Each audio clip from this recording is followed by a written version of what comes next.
from the MCPLive.tv studios, located in downtown Conroe. It's the Conroe Art League, live. Hello, and welcome to Cal Live, the show that introduces you one by one to the artists of the Conroe Art League. My name is Jennifer Clausen, and I am pleased to be your host. Today, I am speaking with Cal artist Debra Riley. Hello, and thank you for taking the time to talk with us on Cal Live. Thank you, Jennifer.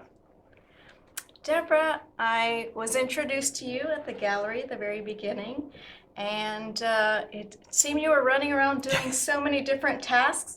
So, what brought you here to this area? How did you come about?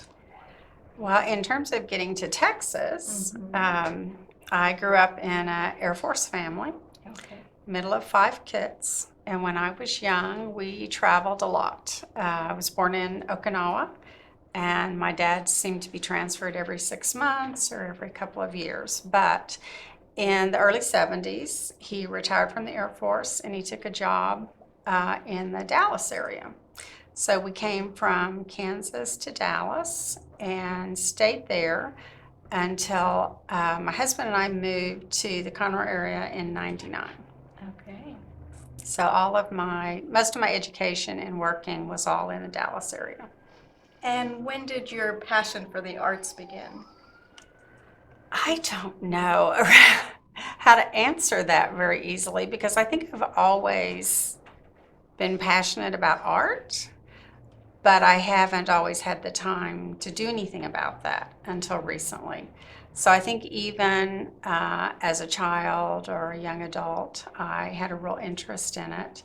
But it wasn't until I quit working and we moved to the Conroe area that I actually had some time where I could start investigating doing some type of art on a regular basis. Sure. Did your parents encourage it at all? They did, but with 5 kids, you were kind of left to your own a lot because they were busy and with 5 kids. But I do remember my mother would encourage me to draw a lot. And so when I was young, she was always giving me something to draw. Now that may have been just to entertain me and keep me quiet, probably. But she also had a big interest in art. So I would say, yeah, in a very subtle way, she encouraged it. That's very good.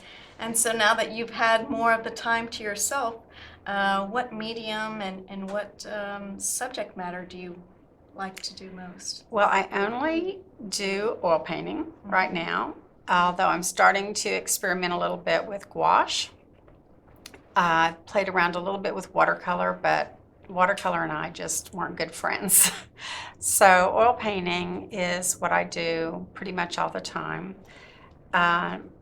My paintings are mainly realistic, not abstract at all, almost no impressionism, although I try. I can't quite get there.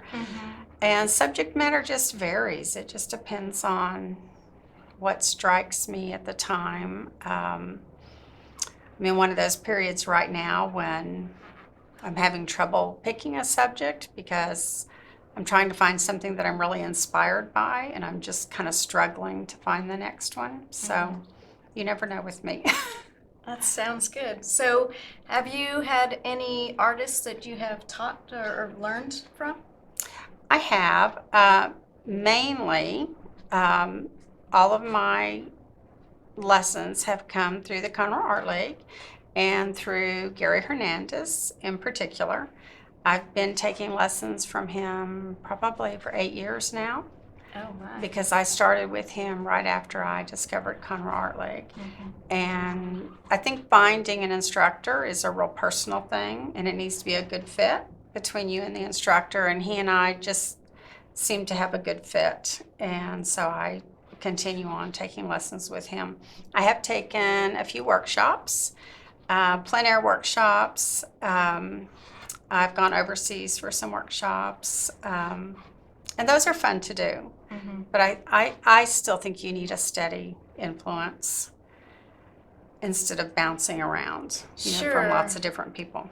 Yeah, I mean, not only does everyone have a different style of the way they create, but what they want to enhance and how they want to work their brushes or their Right. materials. And maybe some people can learn a lot of different things at one time, and maybe that works well for them. For me, I think it just works better to focus in on one style and one method. So that's what I've been happy doing anyway. I don't know if others feel the same way, but I kind of like that. Sure. So have you been influenced historically by any famous artists that we might know? There are a lot that I like. They're not particularly how I paint. I love Monet's paintings. I would love it if I could do something impressionistic like that, but I don't really seem to get there. I like Bouguereau, his figures with that beautiful milky skin that he does. I really like his. I think I appreciate any artist. Yeah, it's interesting. I think I had spoken with you in the past, and you had mentioned Gary Hernandez as a teacher and Bouguereau, and they're certainly traditional realists in their way they express themselves. But then maybe you had mentioned a workshop with Scott Christensen, Right. and your passion for or how John Singer Sargent was such an influence. Right. And they're both more impressionist, I would say. Right. So Scott Christensen does these beautiful, massive landscapes, but I think he even described them as abstract impressionism. Okay. And they're beautiful, but it's just a much looser style. Yeah. That I'd love to be able to do someday. And I have gone to his workshop twice, hoping that some of it would stick with me. Sure. And yeah, John Singer Sargent, he's just so amazing that you have to appreciate all the things he's able to do. Yeah, they certainly dance with the color a lot more, it feels Right. like. And he did watercolor as well as, other mediums, but he especially did a lot of those marks as opposed to painting something specific, a lot of marks to make it work. So working with these different artists, are there any real good nuggets that you've pulled out of there that maybe you'd advise to other people to kind of keep in the back of their mind as they're creating pieces? I think some of the best advice was to continue practicing and learning and searching and be comfortable with that and realize that not everything is going to be a great finished painting, but as long as you're continuing to try new things and you're learning, then you're going to grow and eventually you're going to have things that you like. So I think that was really good advice. I know a lot of times you feel pressure to create something, especially with the plein air movement right now. People want to be able to go out and do a plein air painting in 2 hours and have a beautiful finished painting, but that's not really realistic. Very few people can do that. So practice patience and you won't get to that. There's never really an end line with art. Just continuing to learn and grow. Fantastic.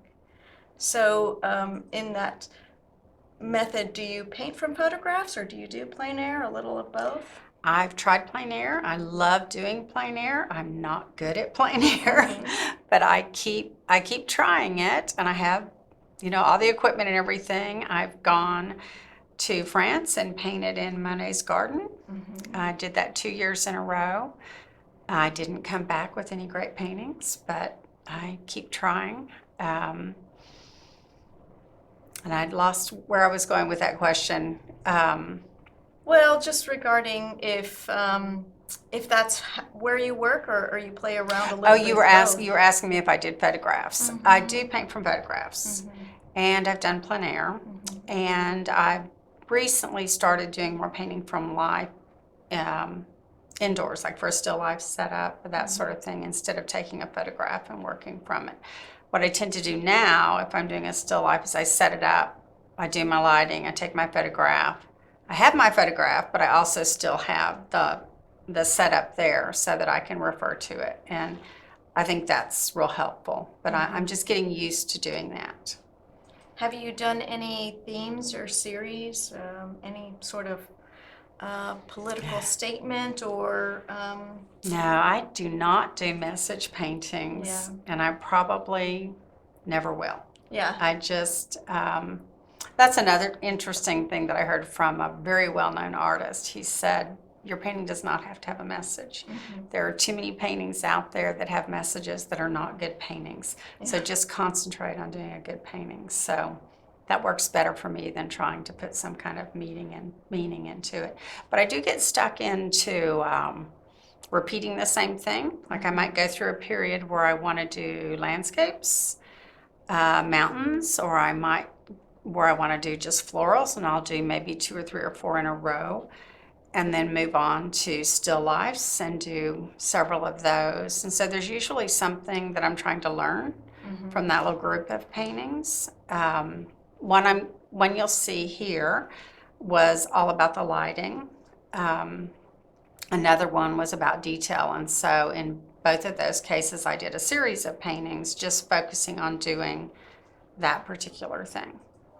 So in some sort of way, you find yourself creating a challenge, Right. wanting to conquer that challenge Right. within maybe a few paintings, and then seeing how it influences another working style or subject matter. Exactly, and that's why it's sometimes hard for me to find the next painting, because I'm trying to decide what I want to work on next. And so sometimes it takes me a little while, but I do like doing a small series specifically that's a challenge to learn something different. That's fantastic. Are you a member of any other clubs besides the Conroe Art League? I'm not a member of any local art leagues. I am a member of Oil Painters of America and National Oil Painters Society, National Oil and Acrylic Painters Society, and the Realism Guild. So those are all 3 national organizations that you apply to, and they jury your work. And so those and Conroe Art League are it. Fantastic. Have you won any awards at either of those leagues? I had a painting that made it into one of the shows for the Oil and Acrylic Painters Society, and I've gotten juried into 2 of the Cal National shows, and so that's been nice.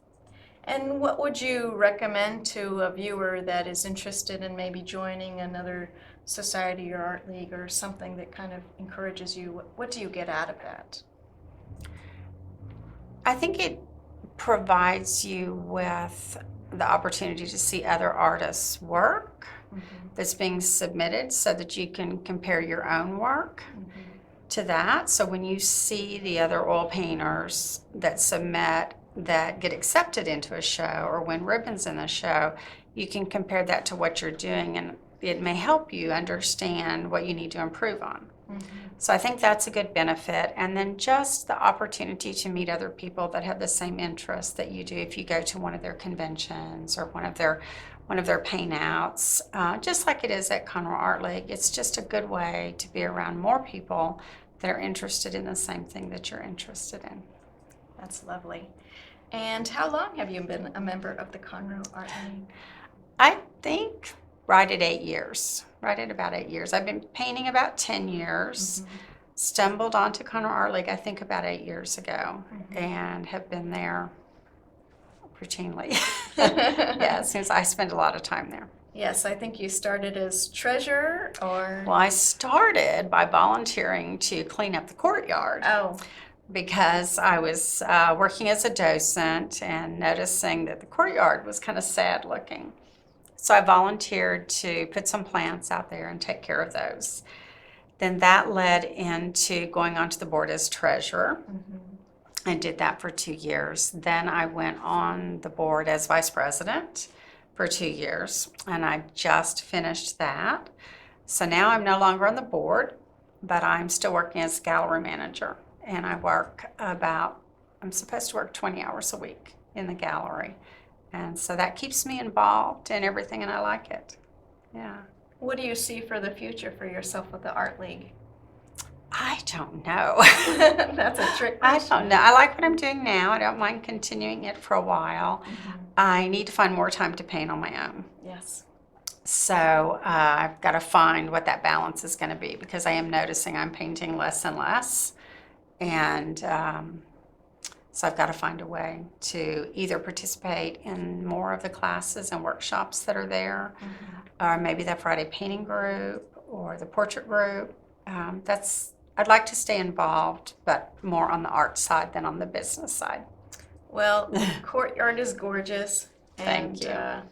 We really appreciate, as a member of the Conroe Art League, it's a delight to sit there, have a lunch, or during the reception visit Will Schneider put lights up, and it's just a lovely area, and I think it can even be rented out. It can, and we encourage people that work downtown that are grabbing a quick lunch, come over and hang out in the courtyard, and you're welcome to come and use it. Yes. Fantastic. Well, why don't you share with us a few of your paintings? Okay. And Okay, so this one was one of those that I was telling you I wanted to focus on detail. And so this Russian costume that this woman is wearing is filled with embroidery and beads, and the crown is all stones. Plus it has the fabric. So doing fabric can be difficult, and then adding all those other things on top of it can be hard. So I wanted to try that. And also I had not done an animal before. So since she had a horse with her, I thought it'd be great to try an animal for the first time. And this I did from a photograph, and it was a photograph that was done by a Russian artist. And I have found that if you contact photographers and ask them nicely to use their photography, that most of them will tell you it's fine. That's a good plug for getting your hands on some artwork. That or it's hard to come up with that on your own. It certainly is. Sometimes you need a little help, especially if you're just practicing and you're learning, and you're just doing it on your own. But I have found several photographers, and they've all been very willing to let me use their work. So that's nice. But she was fun to do. The other reason for doing her was I had learned about a new paint color that's called Egyptian blue. So I needed to paint something where I could use that paint. Yeah, it's almost the fabrics remind me of the Vermeer when he's painting in those deep blue, purple, and maroon hues on fabrics. So it's fun because of using several different shades of blue on that one. Made it an interesting, challenging painting. Yeah, and it was gorgeous in person when it was at the Conroe Art League. So thank you. Hopefully it'll be shown again. All right, let's move to the second one. So this is a still life that I just completed a couple of weeks ago. I like doing still life, but sometimes it's hard to get the balance and the composition right. But I specifically wanted to use this basket and these shells because this basket had belonged to my mother when she was in Okinawa when I was born. And the shells are shells that she collected in Okinawa. And so she brought that back with her, and all of us kids growing up, if we were lucky, got to play with Mom's basket of shells if we were very careful and didn't break them. So recently, she gave that to me, and I've had it in a closet and just thought it would be nice to use those objects because they have sentimental value to me. But I also had never tried to paint any kind of shells. So I thought it would be a good exercise to attempt something new. So that is one that I set up at my house with my light box and did all the lighting and everything on it. It's interesting how there are these somewhat simple things that you grow up with, have small memories with, and it's really nice to be able to kind of commemorate that moment in time with paintings. Yeah, it may not mean anything to anybody else, but it's Right. one of those sentimental paintings that you may want to keep forever, or you may want to keep in your family Yeah, as opposed to exactly. selling. Yeah. That's lovely. All right, let's look at the third piece. So this piece I did right before I did the still life. Mhm. I had been following a lot of artists that do the nocturne paintings, which is really popular right now. So I first did a building that was, the photograph was taken at night, and so it had the lights shining on the building. And after I finished that, I wanted to do another one that was kind of that same concept with the lighting. So this was from a photograph, and I first painted it all in just black and white paint. So I did a grisaille underpainting to get all the shapes correct, and then I painted over the top of that black and white painting with the color. Mhm. And so this was a exercise in trying to learn how to get that glowing light coming away from the match and onto her face, and then how she goes back into the shadows. And you got to use that blue again, is that I right? did. I did.